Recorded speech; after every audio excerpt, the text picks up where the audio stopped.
الحمد لله رب العالمين والعاقبة للمتقين والصلاة والسلام على سيد المرسلين وعلى آله وأصحابه أجمعين. أما بعد، أعوذ بالله من الشيطان الرجيم. بسم الله الرحمن الرحيم. أقم الصلاة لذكري. وقال النبي صلى الله عليه وسلم: الصلاة عماد الدين، فمن أقامها فقد أقام الدين، ومن تركها فقد هدم الدين، أو كما قال عليه الصلاة والسلام. সম্মানিত সুধীবৃন্দ, আল্লাহ রাব্বুল আলামিনের দরবারে অসংখ্য প্রশংসা করছি, যিনি আমাদেরকে এই মুহূর্তে মাজলিসে আলোচনা করার সুযোগ দান করেছেন। এই জন্য কালিমাতুশ শুকর আদায় করছি, আলহামদুলিল্লাহ। সম্মানিত সুধীবৃন্দ, আজকের আলোচ্য বিষয় হলো নামাজ মুমিনের জন্য মেরাজ স্বরূপ। নামাজ এমন একটি ইবাদত যে নামাজের মাধ্যমে বান্দা একদম আল্লাহর কাছে চলে যায়, সেজদার মাধ্যমে আল্লাহর একদম কাছে চলে যায়। আর নামাজ সম্পর্কে আল্লাহ রাসূল বলেছেন, কিয়ামতের ময়দানে সর্বপ্রথম বান্দা যখন হিসাব করা হবে, নামাজের হিসাব হবে। নামাজের পরীক্ষায় সে যদি পাস হয়, অন্যান্য পরীক্ষা তো সে কৃতকার্য হিসাবে পরিগণিত হবে। আর নামাজে যদি সে ফেল হয়, অকৃতকার্য হয়, অন্যান্য আমল, অন্যান্য পরীক্ষায় সে ফেল। কাজেই নামাজকে আমরা সুন্দরভাবে যথাযথভাবে পাঠ করব। আল্লাহ রাসূল বলেন, আল ফারুকু বাইনাল ইসলামি ওয়া কুফরি তারকুস সালাত। নামাজ হলো ইসলাম, অর্থাৎ মুসলমান বান্দা এবং কাফিরের মাঝে পার্থক্য হলো সেই নামাজ। উপরের হাদিসে আল্লাহ রাসূল বলেন, কুররাতু আইনি ফিস সালাত, যে নামাজে আমার নয়নের তৃপ্তি হলো নামাজ।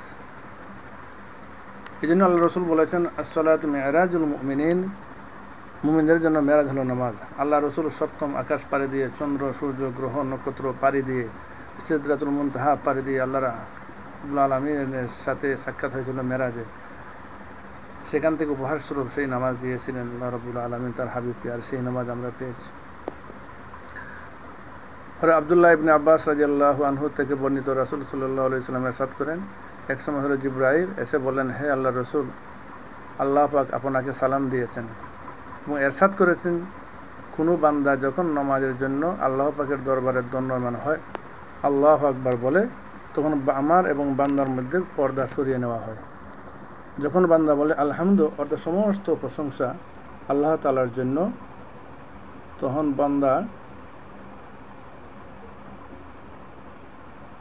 আল্লাহ রাব্বুল আলামিন বলেন, কার জন্য প্রশংসা?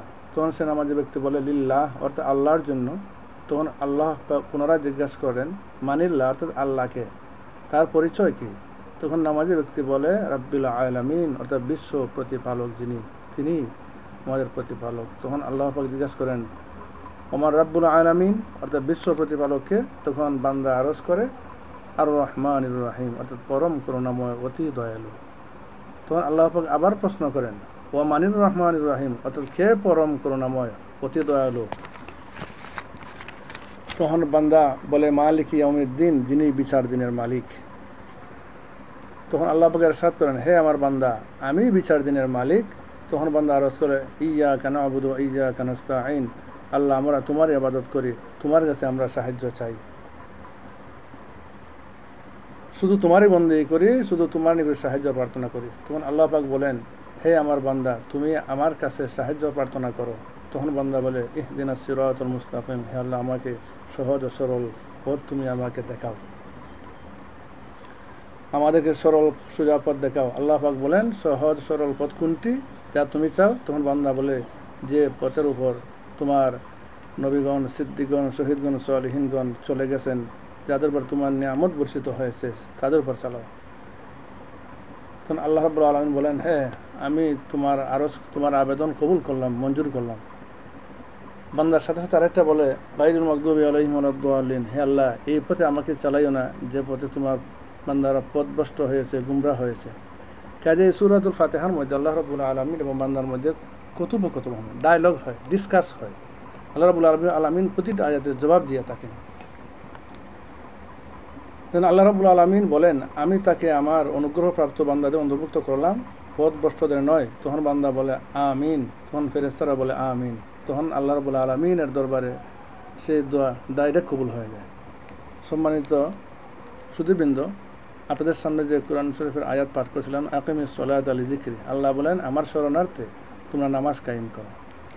আল্লাহ রাসূল বলেন আস-সালাতু ইমাদুদ্দিন, নামাজ হলো ধর্মের স্তম্ভ, নামাজ হলো ইসলাম ধর্মের খুঁটি, ওমান আকামাহা ফাকাদ আকামাদ-দ্বীন, যারা সেই নামাজকে প্রতিষ্ঠা করলো সেজন ইসলাম ধর্মকে প্রতিষ্ঠা করলো।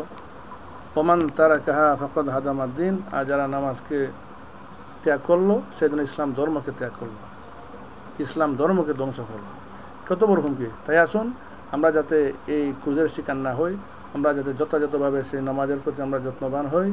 তবে আল্লাহ রসুল বলেছেন, মান হাফাজ আলাইহা কানাত লাহু নূরান ওয়া বুরহানান ওয়া নাজাতান ইয়াওমাল কিয়ামা, যারা নামাজের প্রতি যত্নবান, সঠিকভাবে সেই নামাজকে আদায় করে, কিয়ামতের ময়দানে সেই নামাজ তার জন্য নূর হবে, আলো হবে, দলিল হবে, বরঞ্চ কিয়ামতের ময়দানে সে আমাদের মুক্তির কারণ হবে। আর যারা নামাজের প্রতি যত্নবান না, কিয়ামতের ময়দানে তার জন্য সেই নামাজ মুক্তির কারণ হবে না, দলিল হবে না, বরঞ্চ কিয়ামতের ময়দানে ওই সমস্ত মানুষ ফেরাউন, কারুন, হামান, উবাই ইবনে খালফের সাথে তার হাসর হবে। নাউযুবিল্লাহ। আসুন আমরা সবাই নামাজকে সঠিকভাবে আদায় করি। আমাদের অধীনস্থ যারা আছে, আমাদের স্ত্রী, আমাদের ছেলে মেয়ে, সবাইকে নামাজ পড়ার জন্য আমরা তাকিদ দিই। আল্লাহ রাব্বুল আলামিন সবাইকে তৌফিক দান করুক। ওয়া আখিরু দাওয়ানা আনিল হামদুলিল্লাহি রাব্বিল আলামিন।